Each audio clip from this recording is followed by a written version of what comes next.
Welcome to the Startup Grind. Ladies and gentlemen, please join me in welcoming our friend, Alec Ross.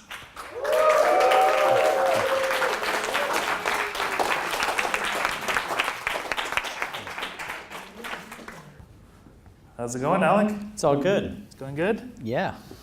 I'm not dressed for startup crowd. I'm dressed for like a proper pinstriped Washington crowd today. You're just gonna have to forgive me for that. Yes. I'm feel among my people though. It's funny because actually the last time we had a speaker that came in a suit, the Congressman Dero Issa, he literally went in there, he saw a group, and he ripped off his tie. He's like... But that's being such a politician. Like, of course the politician just wants to conform to what they're gonna do. You know, lick your finger, figure out which way the wind's blowing. Oh, they're wearing ties, I better take mine off. See, I'm a nonconformist. I'm with a startup guy, so I'm gonna show up in my white shirt and my orange tie just to stand out, right? In our world, they call you VC. Yeah, if right. you had blue jeans, then you would be totally be VC. But if it was a VC, they'd be like $300 blue jeans, right? That's true. So we always like to... Actually, by the way, thank you for coming down here. You came down from Baltimore. That's right. Charm City. Yeah, Charm City. Let's start with you. We always start with the first question. Were you born? Were you raised? What did your parents do? And maybe talk about your first experience, childhood experience that made you so fascinated with technology and innovation. Let's start with you. Yeah, so I'm from coal country in West Virginia. There is no blue blood in this body. My father was a country lawyer in Hurricane, West Virginia, which we pronounced hurricane. My mother was a housekeeper and his paralegal. And being a country lawyer in West Virginia means you oftentimes get paid in peaches and tomatoes.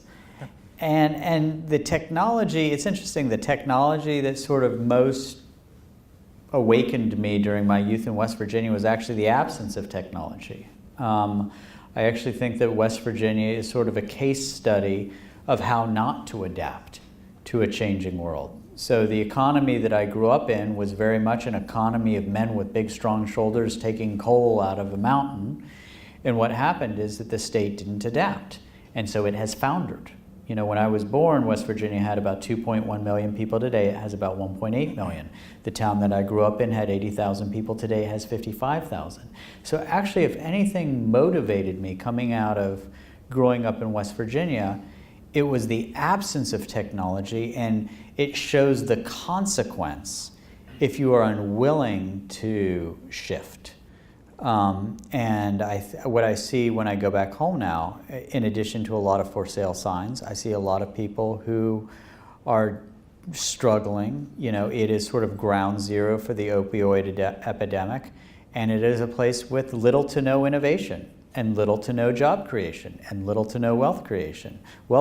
So actually coming out of that experience in coal country, if anything, it educated me about the need to adapt to an ever-changing world.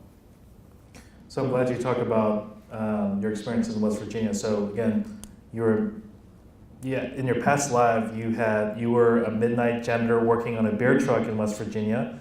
Well, I was a midnight janitor and I worked on a beer truck, but I wasn't a midnight janitor on the beer truck. Got it. Though we did occasionally make a mess, but And so second was you were a sixth grade teacher in West Baltimore. Yep. And then your rise as the senior advisor to Secretary Hillary Clinton and working in the Situation Room with her. So how have these life experiences equipped you to prepare you for the next chapter of your life? Yeah, so the first thing I would say is as I think about running for governor of Maryland, I would say I was as shaped as much by the experience being a midnight janitor and working on a beer truck as I have been with some of my more recent work as an author or in government or running technology policy for the first Obama campaign. Look, I'm the sum of my history, and that's wildly varying from growing up in coal country to teaching sixth graders in West Baltimore at Booker T. Washington Middle School to a life of entrepreneurship and then public service. And I guess how old am I? I'm 45 years old. And I guess if there's one sort of the strongest conviction that I've come to after 45 years of life, having been around the world and lived in different environments in the United States, it's that talent is everywhere, but opportunity is not. I am completely convinced, and cannot be convinced otherwise, that the folks who I grew up with and the sixth graders who I taught at Booker T. Washington Middle School are made of the same stuff. They have as much genius inside of them as those I worked shoulder to shoulder with in the Obama administration. Talent is everywhere, opportunity is not. And so when I think about what's next, as I think about running for governor, it's based on that conviction, and it's based on the view that there are things that we can do to enable what Steve Case calls the rise of the rest. There are things that we can do to achieve greater equity. And there are two sort of major strains of thinking about how you can do this. One is sort of mass redistribution. We will take from those who have it and we will give it to those who don't. And the other approach, I would say, is rooted in what I call an opportunity agenda. How can we generate more opportunity? And not just leave it to the market, not just believe that market forces are, something that will heal all. I believe that there's value and virtue in the market, and I am a capitalist, but I do think that there are things that we can do to make our capitalism work better. And a lot of it is rooted, I believe, in education. I think that nothing is more deterministic about one's future than one's education. And so what I've seen throughout all the different chapters of my life has led me to a series of conclusions about what can and should be done in public life, and some specific ideas about how to actually execute against the goal of enabling the rise of the rest. We'll definitely talk more about your platform while running for governor. Yep. I wanted to go back to the State Department. Your tenure there. You work with foreign governments and technology telecommunication companies related to internet freedom, intellectual property, social media, cybersecurity. With all that, what? Not Hillary's emails. Totally. That was not me. That was somebody else. Okay. What did you learn the most serving under Hillary Clinton? That's a good question. What did I learn the most? It's that I think there's going to be greater geographic spread in the industries of the future. If you think about how was the last $1 trillion worth of wealth created, within the technology sector, an enormous amount of that wealth is concentrated, one in an area that's 30 miles long and about 15 miles wide in Northern California. And then there's a second really strong foci in and around Seattle with Amazon and with Microsoft. There have been a small number of foci where enormous amounts of wealth have been created in the last 20 years. I believe there's going to be more geographic distribution in the wealth creation and the innovation that takes place in the future. I think that the United States will remain very strong in this respect, but I do think that we will see world-changing technologies coming out of China and out of India and out of Israel and out of Poland and out of the UK and out of Estonia and places that I didn't name. And so where I'm hopeful, and I think that this is a net good thing. I think it is good for there to be more distribution in terms of innovation and wealth creation. And what I believe is that since in those environments where people are growing up digital today, are growing up sort of with a geek sensibility from early in life, I think we're just now at the very beginning, sort of chapter 1, page 1, of what that can mean in terms of innovation and entrepreneurship outside of sort of the traditional geographic foci in the U.S. Mm-hmm. So I was thinking about maybe I shouldn't ask you this question, but I'm going to ask me anyway. anything. So I know this is probably an easy question to answer in retrospect, but do you think Hillary Clinton would have been a better president than Donald Trump? Jesus. There are 7.2 billion people on planet Earth. I think 7,999,000 7.1999999 billion. Look, Donald Trump is a vulgar, demented pig demon. He's a horrible human being. He's a horrible president. Anybody in this room would be a substantially better president than he would, and of course Hillary Clinton would be a better president than him. He's a horrible human being. I think that's a twittable moment, by the way. He's a horrible human being. He's an incompetent president.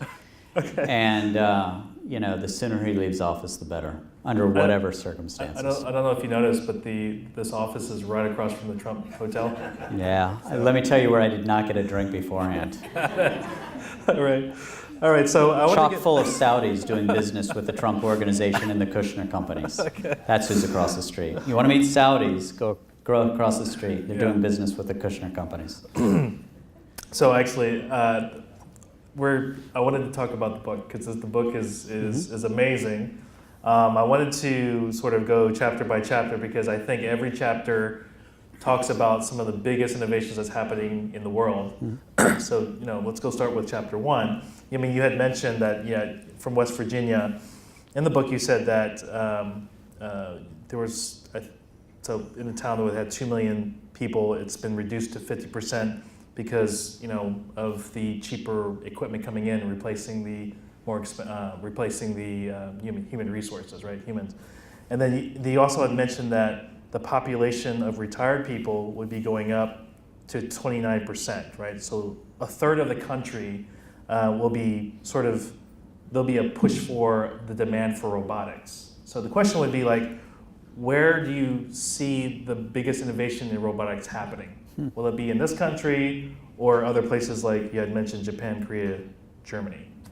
Yeah, so over 90% of the industrial robots created globally are in 5 countries. There are 196 countries in the world. 191 of them are statistically insignificant as it relates to the robotics industry. Those that matter most are the United States, Japan, South Korea, China, and Germany. There's some interesting things in Sweden, some interesting things in Denmark, but as an economic matter and statistically, those are sort of the big 5 in robotics. The heavy industrial robotics tend increasingly to come out of the United States and Germany, some coming from Japan, a lot of the consumer-facing robotics coming out of Japan, South Korea, and China. Honestly, a lot of the most interesting robotics development I see right now is coming out of Japan. And it's interesting. One of the reasons for this is I learned about some of the cultural hang-ups that we have in the West that they don't have in the East. So in the West, all of our mythology, everything in our culture says, you need to be careful about, bringing to life that which otherwise is not animated. From Icarus and his waxed wings to Frankenstein, it's always, be careful about trying to bring something to life. Whereas in Eastern cultures, they don't have that cultural hang-up. And in Japan, for example, about 80% of the population observe Shinto, a religion which holds that all objects have souls.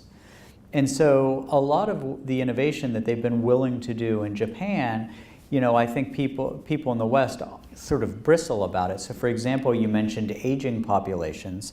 Honda and Toyota, yes, the car makers, are also the pioneers of elder care robotics. Mm-hmm.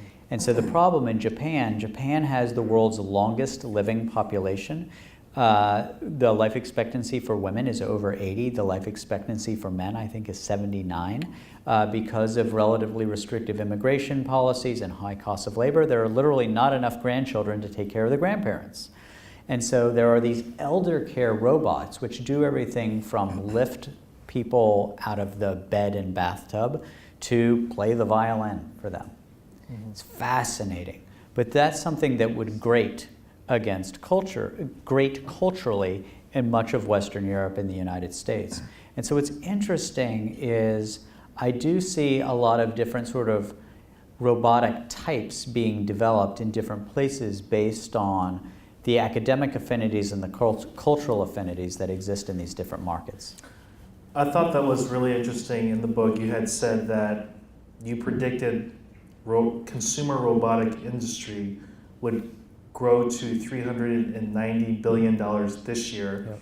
And the question was, first of all, has it hit that number? And secondly, you said that the enterprise market for robotics would hit 40 billion, Yep. which is like 1/10, the size. The question is why?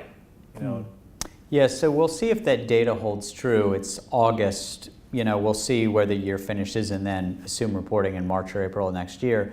The trend lines are there, and the part of it is a silly distinction about what qualifies it as an industrial robot and what defines as a consumer robot. But what is proving to be true is that people are increasingly integrating robotics into life at work and at home. We're beginning to see AI-enabled robotics be able to do labor that isn't merely manual and routine, but increasingly cognitive and non-routine. And historically, a lot of barrier to advanced robotics has been, the cost. The cost of the very expensive processing power that you would have to have domiciled within, a humanoid robot or another robotic form. But because of the cloud and because of wireless connectivity, now a lot of the robotics that I see that are most interesting are relatively lightweight devices. But so long as they are connected to an enterprise cloud system, they actually can have the kind of processing power at a lower cost that would have been unimaginable 3 or 4 years ago. So when I read, because you had mentioned that in your book, and it was really interesting because the first thing that popped up in my mind was, Siri and Alexa. Yes. So do you think that's going to be sort of the next thing that they'll be doing is, instead of having a voice activated, in your house and you hear a voice, now it's going to be part of an actual robot? I think look, Siri, depending on how you define robot, you could call Siri and Alexa a robot now. Yeah. But I do think that the idea of having some object, whether it's a humanoid robot or whether it's a box, and that being something you speak to get the information you want, to turn up or down the temperature back home, to call your mother, to make dinner reservations. The idea that what we interact with are a series of devices, a laptop, a smartphone, something like that.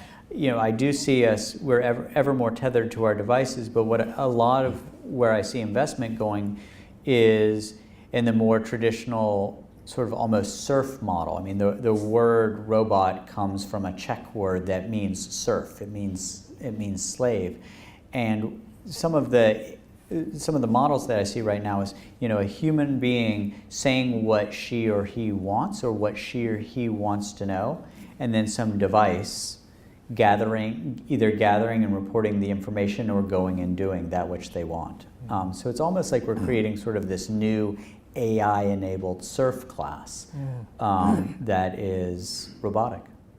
And it's interesting how you mentioned that the AI component of it, just like how you have Siri, you ask it a question, if it doesn't have an internet connection, it doesn't respond because it can't go back to the cloud. Well, and you wouldn't want to try to put all of that, you don't want to domicile all of that content on a phone because the process, first of all, it's unnecessary, and secondly, you're then skyrocketing device costs with storage and processing power. As long as you have a high-speed internet connection, and as long as there's a connection between device and the source of data, then you can have an ever cheaper interface with the source of data that you want. So that brings me to the next question, which was, this has been sort of a hot topic between Elon Musk and Mark Zuckerberg about this whole concept of the singularity and the whole machine taking over. Do you think that's going to happen eventually? Do you side with Elon, or are you more on with Mark Zuckerberg's side? Yeah, I don't curl into the fetal position. I am optimistic but short of utopian on this. How to express myself? Look, I think that we have to be very careful about the very powerful technologies that we develop. I do think we are further from AI being as powerful as some people think it is. If you think AI is that powerful, then try going through a voice automated system, with your bank, or going through a customer service process. It sucks. That's artificial intelligence, folks. I don't think that's about to take the world over. So we have a while to go. We really have a while to go. AI is not yet equal to the hype, as articulated by some folks. Now, it's easy to imagine when it will get there. And I do think that will do greater good than harm. What I think we need to do is we need to coalesce around some norms for how we use AI and to what end. And I don't want it to be the guys with white shirts, pinstripe suits, and orange ties in Washington doing it, because most of those guys don't know what they're talking about. I would like for it to be multi-stakeholder. I would love for it to come from industry, those people who have domain expertise in AI, with people who have an academic understanding of these things, with civil society, with inputs from government. I really think, the way in which the internet is governed, the governance model of the internet is fantastic. It's not perfect, but it's really good in part because it's multi-stakeholder. It draws from industry, it draws from academia, it draws from government, and one doesn't own the other. With AI, I think that where we norm set around governance of AI, I think should be similarly multi-stakeholder. I worry about government being the sort of rule maker for it, but I also worry about the geeks doing this independent of inputs from people who are experts in psychology and anthropology and governance and economics and other such things. I actually wanted to also talk about the other aspect of robotics, more in the driverless car space. So recently, not recently, it was probably like 2 years ago, I had Dr. Vince Cerf, not this stage, but he was our guest at Startup Grind, and I asked him about driverless car, and he had said something that was very interesting, because it didn't occur to me that that's what he thought what the future would look like with driverless car was. He said, it's probably going to be most likely its own lane, like an HOV lane, because it's controlled, and then he said that it would be a steering wheel, it'll be steering wheel-less. They wouldn't have cars with steering wheels. Yep. So do you agree with that? Yeah, so I don't know about the HOV lanes. We'll see. I think we'll share the road at first. We'll see if we give them part of the road and we take part of the road. But the one time where I took a ride up US 101 was in a steering wheel-less car. And I was in the back seat. Nobody was in the front seat. And I'll never forget, I was doing a demo at Google, and they said, oh, you'll do a demo. And I got into the back seat, and it sort of drove around the parking lot like one of those kiddie rides at the beach. And I was like thinking, congratulations, guys, you spent like $1 billion on a kiddie's ride that my kids are already too old for. But then it pulled out of the parking lot, and it went on the street, and it got up the ramp, and it went on 101. And I was thinking about my kids again. And I was thinking, somebody's going to die. I'm like, either I'm going to die, or I'm going to somehow live, and I'm going to kill the Google guys. And we get up on the road, and people see it's one of those driverless cars. They're like, let's see what happens. And they drive. I'm just like, don't try to hit us. People, literally. They're kind of like, see. And so we're changing lanes, we're doing this, we're doing that. I really hope there wasn't a camera in the car, because this was not one of my more masculine moments. But after, you can only be so freaked out for so long, and after 8-9 minutes, I'm like, oh my God, it works. Yeah. And we do the get off the ramp, and we do the sort of loop-de-doop, we were going north on 101, you do the loop-de-doop, so you get back going south on 101. Went back to the Googleplex. And so look, this stuff works. There's a lot that would have to do, I think, to mainstream it. But this is one of those things where I think that we sometimes overestimate what's going to happen in the short term and underestimate what's going to happen in the long term. That, for me, is sort of the rule of world-changing technologies. I actually think this could be one of the exceptions. Coors is already delivering beer in Colorado from bottling factory to warehouse, driverless 18-wheelers on the highway. I think this is actually going to happen much faster than we project. And the interesting thing from this perspective is the impact on labor. So the number one source of employment in the United States of America for men is driving a motor vehicle. Think about our truck drivers, our bus drivers, our FedEx drivers, our UPS drivers, 3 million. And this is one of the last remaining jobs that you can make a really good living without a day of college. And so when I think about this technology, I think about the promise and the peril. I think about, me not wasting any more time with my hand on the steering wheel. I think about taking that into becoming more active, productive time. I think about safer streets. We're not going to do this if it isn't demonstrably safer than human drivers. But I also think about the peril. I'm like, what are we going to do with those 3 million truck drivers? So this is the way, I'm neither utopian nor dystopian when I think about these technological shifts. I think they contribute to both the promise and peril of the future. And the challenge is, how do you maximize the positive, minimize the negative? And again, going back to my West Virginia story at the beginning, help people adapt to the changing world, recognizing that humans are harder to update than software. Mm-hmm. Hashtag Startup Grind at Alec J. Ross. Right? Alec J. Ross? Okay, yes. Good. I said that after. Yeah. So let's start tweeting out. I wanted to go into chapter 2, because there's 6 chapters. Mm-hmm. We'll skip a couple chapters. But chapter 2 I thought was interesting, the future of human machine. Mm-hmm. You said the last $1 trillion industry was created out of computer code. The next $1 trillion industry will be created out of genome code. Can you explain what kind of genetic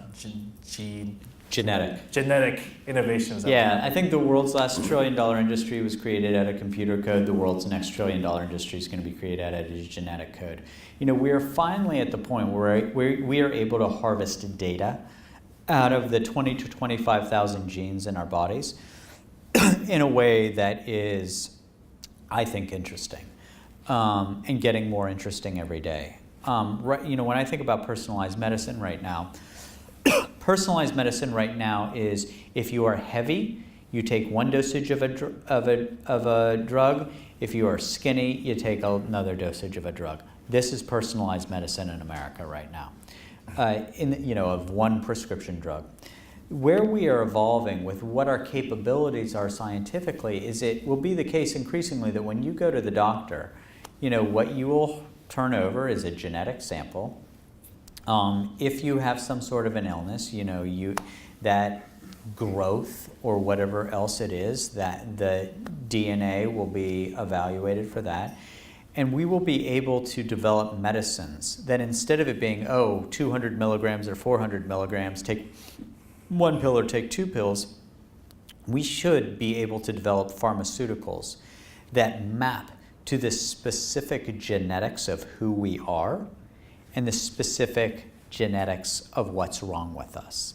So in the future that I imagine, when you are getting a prescription, you are getting a prescription for some fairly unique chemical composition that can be 3D printed on site at a pharmacy. And the idea that you take this drug or that drug, and it's just like the same drug that 30 million other Americans take, that should change. Now, the biggest barrier to that changing is actually not scientific. The science is already moving in that trajectory. The biggest barrier is actually the way in which we do things like drug trials, and the way in which we allow pharmaceuticals to be produced, approved, and distributed in this country.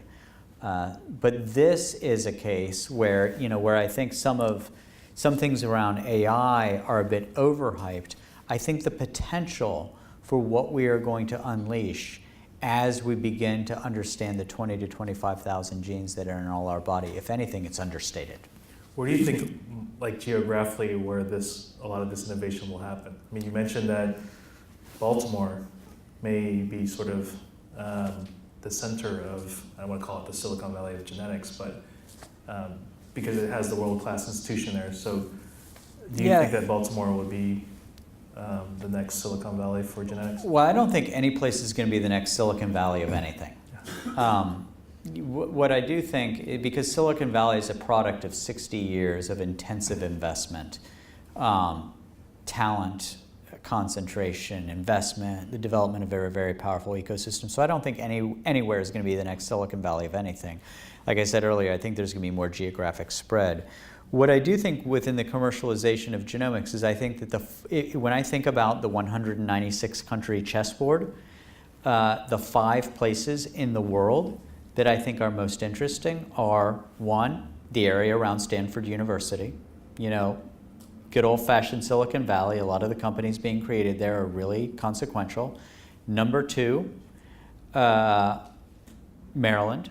I think that when you think about the NIH, when you think about Johns Hopkins, the research is taking place there. If they can make the commercialization take place there, I think that'll be really interesting. Number 3 and number 4 are both Cambridge, Massachusetts, and Cambridge in the UK. I think a lot of what's happening around the Broad Center, the MIT-Harvard partnership, as well as that which is happening in the life sciences and the data science programs at Cambridge University, creating really fascinating companies. So 3 and 4 are Cambridge and Cambridge. And number 5 is in Beijing. So the world's largest sequencing company is BGI, former Beijing Genomics. And so what's interesting about genomics in China is the role of the state in this. So in China, the Communist Party and all of the sort of state apparatus that lives in and around that is determined that, having not really been the center of the universe for the creation of the internet, it's got some great assets now with Alibaba and other such things, but they really want to be the point of innovation and therefore the HQ for a lot of what happens in genomics. And so a lot of really powerful work is being done in China right now in this field. Do you have anything on your platform running as governor for Maryland for the genomics industry? Yeah, it's about let's keep the businesses here. So what's interesting is 85% of the companies that come out of Johns Hopkins, the basic research at Johns Hopkins, they leave the state after they get a single round of financing. So from my standpoint, I mean, that's terrible. And there are a variety of different reasons for that, from lack of access to capital to the public safety and education problems in Baltimore to, a variety of different factors. So my priority actually as governor would be recognizing that there are these great assets in Maryland, running up the Interstate 270 corridor, with the NIH, with Johns Hopkins, with Frank Gallo's lab at the University of Maryland at Baltimore. The key for me is, how do we foster the entrepreneurship in Maryland? How can we make it easier for a company with 5 employees to have 50? How can we make it easier for a company with 50 employees to have 250? How can we make it easier for that company with 250 employees to have 2,000 employees and want to do so locally? So part of what I would want is to figure out, what is the friction? What are the problems that startup entrepreneurs or small business people have in my home state, and fix it? I think that, rather than sort of chasing Fortune 500s and trying to get them to locate their headquarters in the state and offering them all kinds of massive tax breaks, for me, the primary client would be those entrepreneurs who are building businesses that might start very small, but could grow to become large. And even if they don't grow to become large, are really strong, small and medium-sized businesses. Mm-hmm. That's interesting. I mean, I wanted to go back to what you had mentioned before, where, you said that, men, with driving cars or drivers, the industry, because it constitutes about 3 million, and you don't even need a college degree to make a good, comfortable living.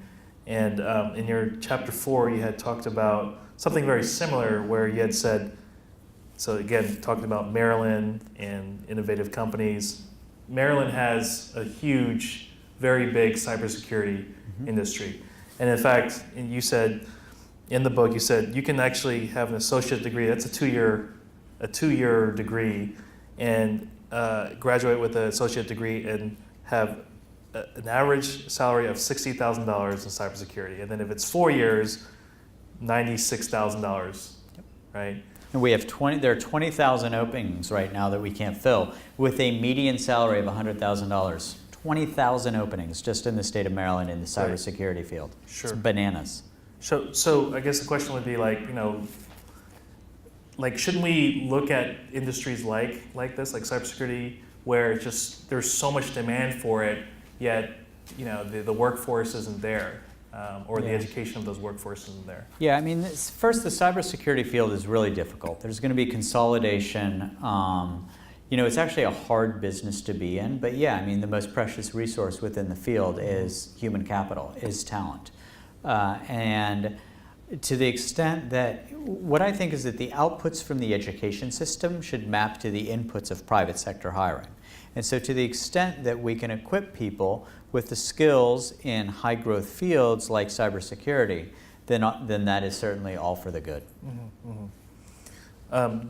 Do you have anything on your agenda as governor to maybe enhance the cybersecurity industry in Maryland?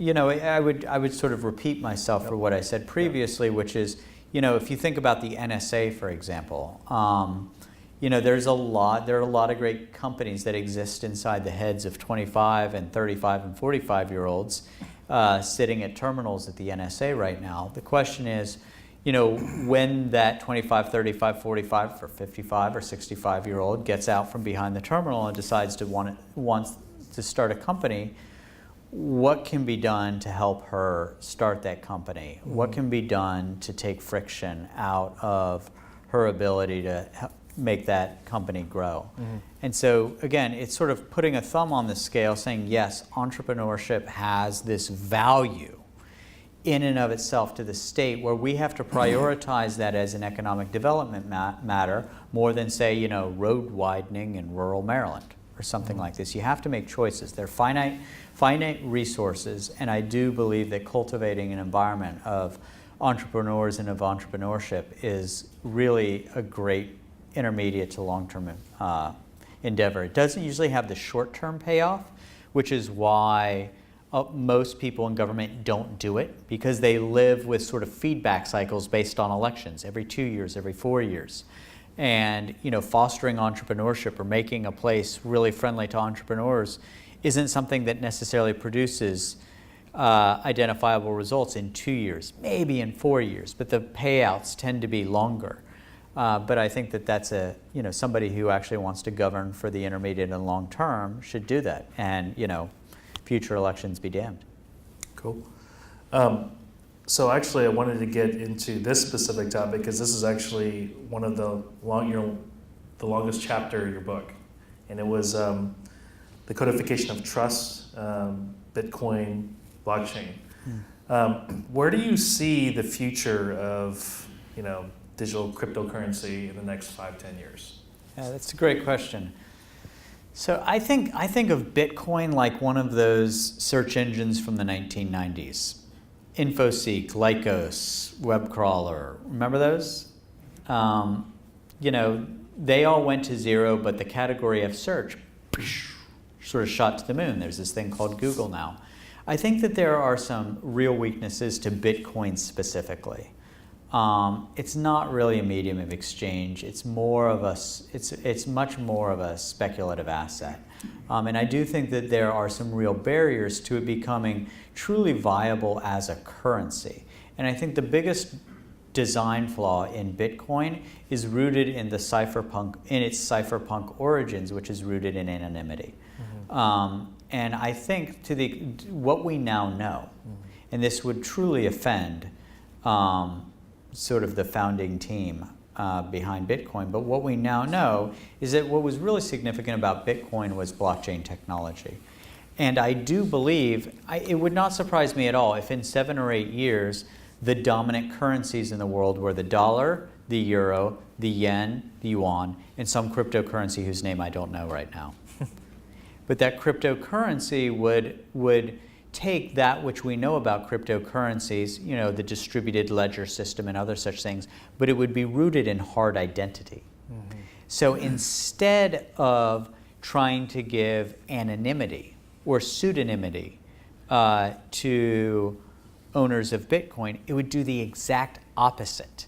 It would provide hyper transparency. It would work instead of being a source for illicit transactions. It would become the most easily regulated system for transactions in the world. And this is already happening in a way. Goldman Sachs right now, I remember I had 3 conversations about Bitcoin with Lloyd Blankfein, the CEO of Goldman Sachs. And the first time when I asked him about Bitcoin, he goes, Bitcoin, criminals. They're criminals. People use Bitcoin, go to jail. The second one, he goes, there are people on my team, they want to do this Bitcoin stuff. I say, fine, but you got to do your other work. Third conversation I have with him, he goes, yeah, we're looking at this technology in it. He was talking about blockchain. And a month after that conversation, they filed a patent for this thing called Settlecoin, which is now in place, which they are using. It's just a blockchain asset settlement program that they're using for many of their major banking partners in China and Goldman. So it's essentially a walled garden. It's basically a blockchain-enabled walled garden where they can do transactions with hyper transparency, and they move so much capital between China and the Goldman, Hong Kong, and NYC offices that taking a little bit of friction out of something saves a lot of money. So we've gone from Satoshi Nakamoto and viewing this as a way of undermining sort of or working around the global monetary system to who's making the best use of it? Goldman Sachs. Actually, and also you made some comparisons of Belarus and Estonia. Yeah. And then I don't know if you saw the recent news with Estonia. So Belarus, it's a very tightly controlled government. Estonia was more, laissez-faire, very, very relaxed. Estonia is known for the birth of, technology companies like Skype. Now Estonia is considering their own cryptocurrency, S-coins, for their e-residents. I don't know if you saw that. They just I didn't recently see that. It's really announced smart. that, right? And now they're going to have an ICO, so they're going to probably raise hundreds of millions of dollars, probably $1 billion. And it's really interesting to see that now you're seeing sovereignties and nations like Estonia now backing up, which essentially is the blockchain technology. So do you see so now you'll see sort of the rights for digital content like DRM. Do you see sort of this blockchain sort of becoming that underlying technology now, where now if I'm listening to music or I'm looking at a movie, it's going to say, okay, well this belongs to Sony, right? And do you have the digital rights to view this? Yes, great. Then make that transaction happen. Is it going to look like that, or? I think it can. I mean, what blockchain technology at its most elegant does is it codifies trust. Mm-hmm. It allows for an asset settlement to take place with very little to no friction. If you think about what takes place right now, credit cards are a bloody nightmare.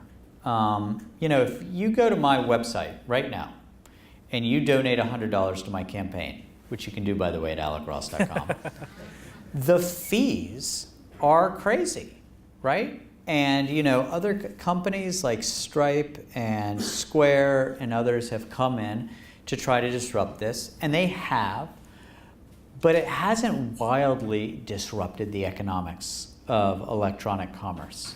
There is still a whole lot of stuff falling off the back of the bus, right? And blockchain technology, at its most evolved, I imagine could take the $2 or $3 of friction that go into every $100 purchase and take that to 2 or 3 cents. Mm-hmm. And when you do that, then you are really creating consumer surplus. Mm-hmm. Okay, great. So we're kind of running out of time, but I wanted to ask you this one because you're running for for governor Yep. of Maryland. So if we were you were to be elected as governor tomorrow, what would be the top, most important action you would implement? It's really focused on education. I mean, again, I think nothing is more deterministic of what someone's future prospects are going to be than the quality of their education. And when I think about my sixth graders back at Booker T. Washington Middle School in West Baltimore, most of them had truly horrendous educations before they got to me and after they left. You know, I taught in a classroom with 30-year-old textbooks. You know, I remember I taught a social studies class, and if you turn to sort of the last page, you know, it was, you know, the conclusion was sort of the look to the future, and it said, new Afro-American hero, Arthur Ashe. You know, and Arthur Ashe had been dead, you know, for 5 years at that point. I talked to a woman in my backyard barbecue the other day who had a class of over 40 students in her science class, which meant that you're not doing any labs in a class of 40 students. All you can try to do is keep control of your classroom and get kids to do near rote work using their textbook. So the number 1, 2, and 3 issues that I'd be focusing on are education, education, and education. And education, not just K-12, but technical education and apprenticeships for people who aren't going to college, really focusing in on what we can do to make sure that our education system is interdisciplinary, producing lifelong learners, and is providing great educations to kids regardless of the color of their skin and what zip code they're from. You had also mentioned, and it wasn't in your book, but I think I heard it from your TED Talk, that you would like to require some sort of computer literacy, so computer programming, to make it almost as like a core curriculum like math or biology. Is that? Yeah, I mean, the way that I think about it is computer code is the alphabet that much of the future is going to be written in. And I don't think everybody needs to become a computer scientist. I was a history major. But what I do think is that having some basic literacy in computer science has virtue and value. First, so that you can understand the platforms that are increasingly dominating the global economy. But secondly, it does teach you logic models and problem-solving skills. So right now, 40% of the schools in the state offer a computer science class. What I want to do is take that from 40% to 100%. And not surprisingly, where are the 60% where you don't have computer science classes? It's almost entirely determined. It's basically the lower 60% of zip codes, which are disproportionately African American, Latino, and otherwise low income. And so it's not about saying, oh, everybody's got to be a computer scientist. It's like, let's give everybody a shot at learning this stuff. And I do believe that when you see these 13, 14, and 15-year-olds, they're like a fish in water when it comes to the use of technology. But you've got to give people a sort of proper protein diet, a real education about how to program, how to use these tools, so that it's not just, you know, playing games on your phone. And so I do believe that the affinity combined with the intelligence of these young people, if they get a good, proper computer science education coming out of high school, then I think that that's a strong platform to then go into the work world, so that, you know, these young kids are not just propelled into jobs at or around minimum wage, folding bed sheets and bussing tables. Okay. All right. Well, thank you. So we're going to open this up to Q&A. So first of all, is there anybody who's a City Pass member or a VIP that has a question? No? Okay, got that out of the way. All right, does anyone want to have the first question for Alec? Anybody? All right, so, okay, why don't you stand up and, here we go. Yes, hi. So my question is, what are your views on universal basic income? There are a lot of big tech entrepreneurs that propose that, and that might be helpful. Yeah, so God bless the tech entrepreneurs who propose it. Here's what I say, given the zeal for a universal basic income, here's what I would say is, like, be committed to the safety net that we have now and that we need to strengthen. So a universal basic income right now is a solution in search of a problem. We have comparatively low unemployment in the United States. What we have is economic stagnation. And what they are imagining is a world where labor has been massively displaced by artificial intelligence. When we get to that world, I think an idea of something like a universal basic income will make sense. But in advance of that, what I think we need to focus on less is that sort of mass redistribution is more on, all right, what can we do to help make sure that people don't need that universal basic income? And if you think about the protest against things like Obamacare, the Affordable Care Act, that wasn't really healthcare reform. That was health payer reform.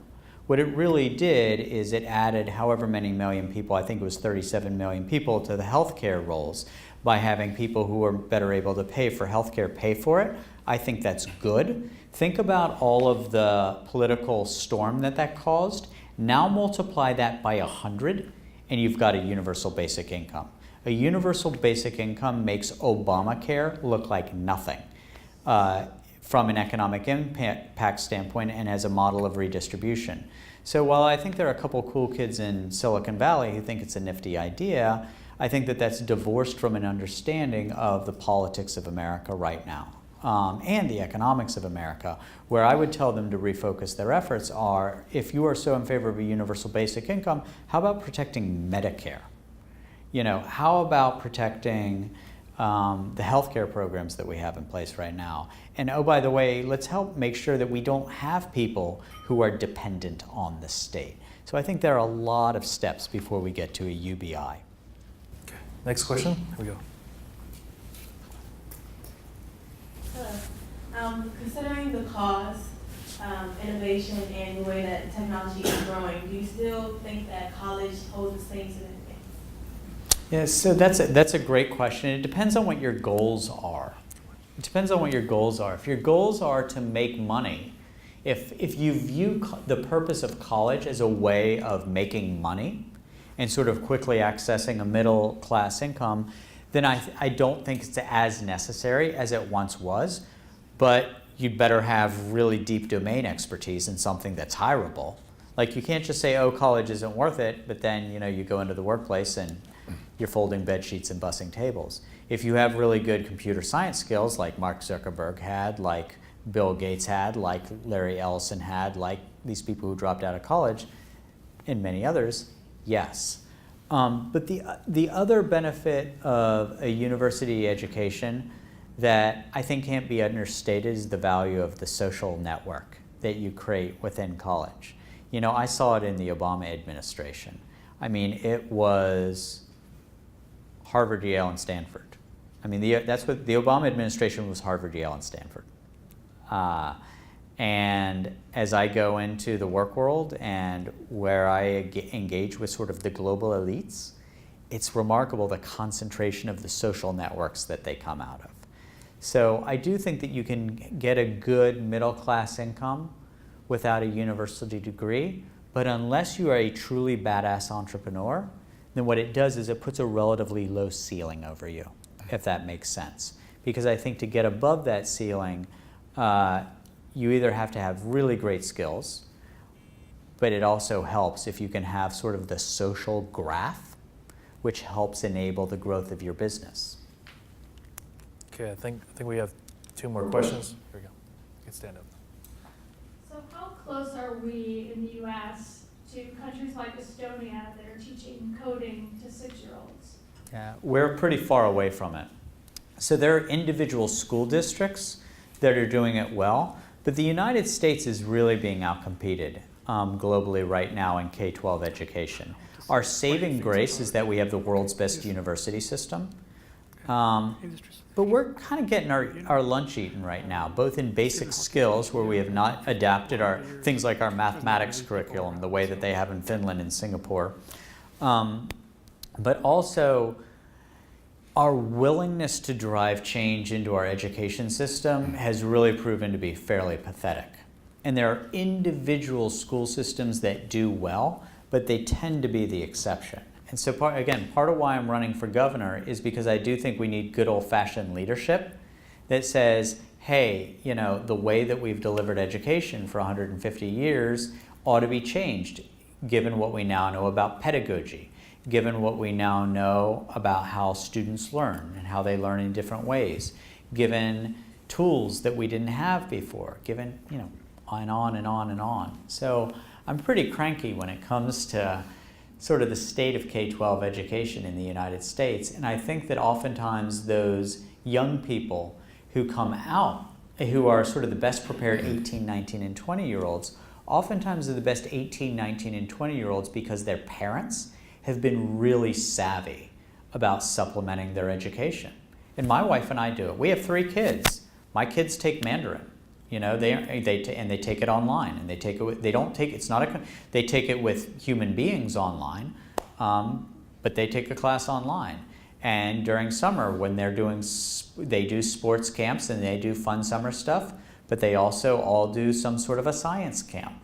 And so what I see, and this might be just a byproduct of our being in a sort of insane group of people, but in our social graph, parents are working really hard to be the best possible advocates for their kids to get the best education in schools, but they're also then layering things outside of school. I think we have one last question. Hi. All the industries of the future are great, but I was reading about Stephen Hawking saying that humanity has about 50 to 100 years left. So what's your take on sustainability? Yeah. So I really hope Stephen Hawking is wrong. My view here is that if I were 21 years old and I said I want to solve the world's biggest problem, the problem that I would solve relates to finding a clean source of sustainable, affordable energy. We are cooking ourselves right now on this planet. We're cooking ourselves.